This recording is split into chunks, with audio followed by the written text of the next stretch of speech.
Ladies and gentlemen, boys and girls, children of all ages, what is up? The King of Lightning here today, bringing you guys and gals Toriko. Yeah. La la.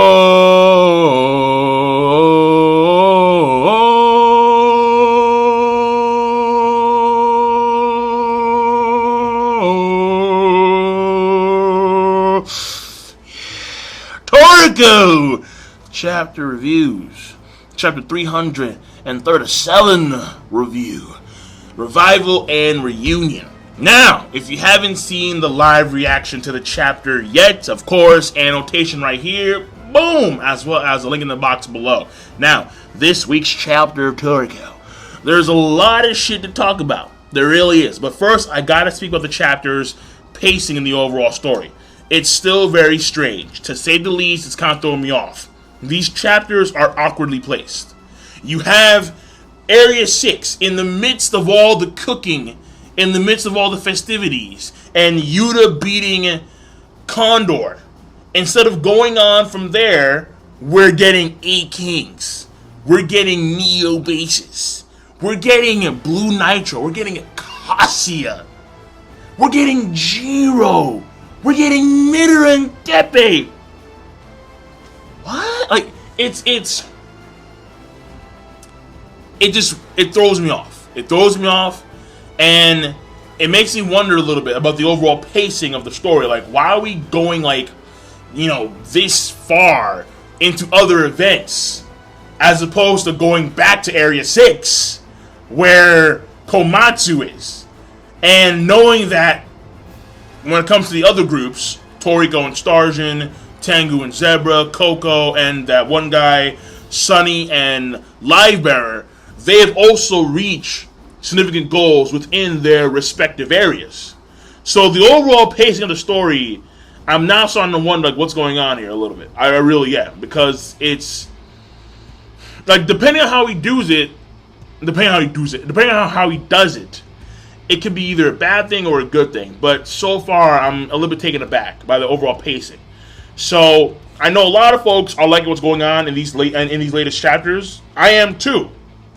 In of themselves, they're crazy. But you have to just kind of step back and look at the overall pacing of the story, because it's a little bit funky right now. To say the least, it's a little bit funky. So, moving on from there. The chapters in of themselves. The biggest thing in this chapter is arguably, I would say Acacia, but we made the deduction. I made the deduction in the previous chapters that this thing we saw was Acacia. However, life, that I think is probably the biggest thing in the chapter. Because life was utilized to not only save News in this chapter and restore News to life, the life ball, but also it is what Mappy, and people pointing this thing out in the comment section in live reaction. So you guys were on point. Mappy gave Komatsu a life ball as a charm, a good luck charm, and life, that ball, took the place of Komatsu's life in Area 7 when he actually died. So Komatsu actually died in Area 7, but he was restored back to life via the life ball. Furthermore, in this chapter, we see it being utilized by Pope Benedict, Zeus, and Gourmet Hermit. And then finally, Joey is working on life. I would say obsessively, but no. She's working on life. Even though Acacia is, he needs tending to. All right, he's almost ready to kind of revive. You see what I'm saying? Like, he's almost ready to almost revive. So, like, I think in the chapter it said like he's almost ready to revive. Like, it was like he's almost ready. Like, it's crazy. But note her hair. Her hair is covered in these orbs. Maybe those orbs are also life balls. You see, this would actually be a good indicator about what happened way back when with Midora. Because Midora poured the cure water constantly over her grave, Froze's grave. And yet here we have Joey, who has potentially life orbs all throughout her hair. Those life orbs could be what sustains her life, her current life. And, I mean, I don't know why she changed, but there is a chance that this person is actually, like, full-on frozen. There is that chance. So, I mean, those are my thoughts on that. But the life orbs are very, very important. Because they were used beforehand as good luck charms, Mappy and Komatsu, and now we know that, no, they can actually, like, restore the dead. Or they can take the place of someone's life when that someone dies right then and there. And the life balls, they dissipate. Now, what happened to News in the chapter is also very important. News is a blue nitro, okay? And he was speed blitz and he died when a piece of Acacia, and it wasn't even revived it, that full piece, because that piece revived, it became, like, first it was like a weird pus ball, and then once that pus ball ate News, it then revived and became like a weird pus ball frog thing. So it's not until after it eats News and takes in the nutrients of News where it actually, like, revives. At least that's the way I see it. So it got speed blitz. So News got speed blitzed by a pus ball of Acacia, a piece of Acacia. You think an 8 King would get speed blitzed by a freaking pus ball? No. And then die? Heracles is immortal. He ain't dying. Look at Elg, motherfucker. Look at Elg. All I'm saying, because I know that there are a lot of Blue Nitro supporters. I know they are. All right? I know they are. And they're beastly. Don't get me wrong. They're beastly. But look at the way Bambina did in pair. Look at the way he sent this dude fucking flying for, like, got hundreds of miles. Just like, fuck, thousands of miles. Like, what are you doing, dog? Like, yeah, he was gone. He got dusted. And here News is one of the Blue Nitro, the top Nitros, and he died. If not for the life ball, News would have taken out the story. Done. So, I'm just saying.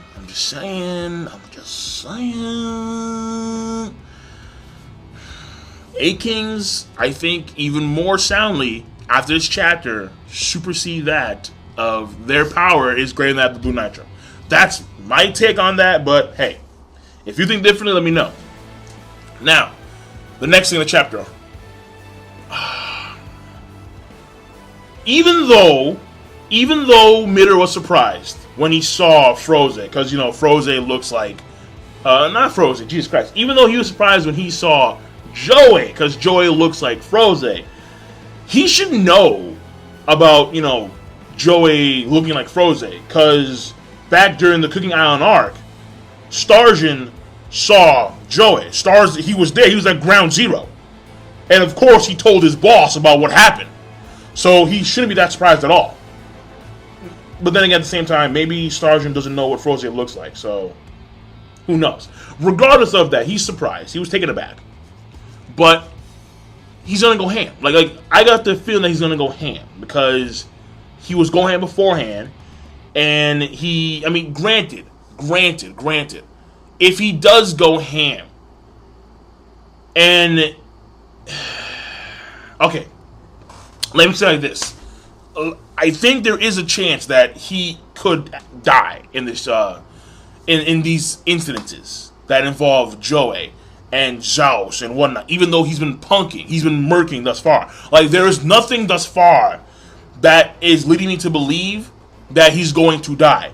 But I got the feeling that Midora may actually die really soon. But I don't know what's going to kill him. And I got the feeling that maybe something to do with Joey and how she looks like Froze. That may prevent him from going full out in combat and therefore dying willingly, which would be some really weak sauce shit for someone like freaking Midora. So, like, I'm not too sure, but I got the feeling that something bad to happen to Midora. I really do. And speaking of Midora, what actually happened in the chapter I think was awesome when it came to him. Now, granted, Palpatine, Gourmet Hermit, Zos got taken out easy. But Mohan, now, we're not too sure if he can actually, like, you know, stop time. Like, de facto time, Zaweldo, we don't know. But Midora said, fuck you. Like, son, yeah, nah! Like, yeah. I don't know. That's crazy. Like, oh my god.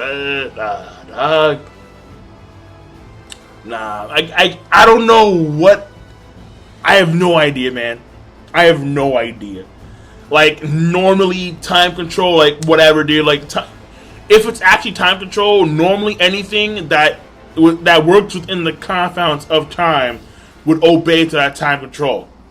Which would then imply that Midora can somehow work outside the confines of time. I don't know, man. Motherfucking OP. Like, it's the way to say it. He's OP as shit, dog. Like, oh my god, dude, that's crazy, man. Just thinking about that shit, like, motherfucking OP. Oh, goodness gracious. But, again, not too sure about him being able to control time full on, Myohan, but it was still very, very impressive on Midora's part. Just stand there like, what the fuck you doing, dog? Like, nothing is happening. In fact, I'm gonna kill you right now. But no, in comes Joey. So, and actually, before I get to the final part of the chapter, I do want to say that the life balls, even though they have their ups, they have their downs, which is, I don't want the life balls to mitigate the sense of danger in the story.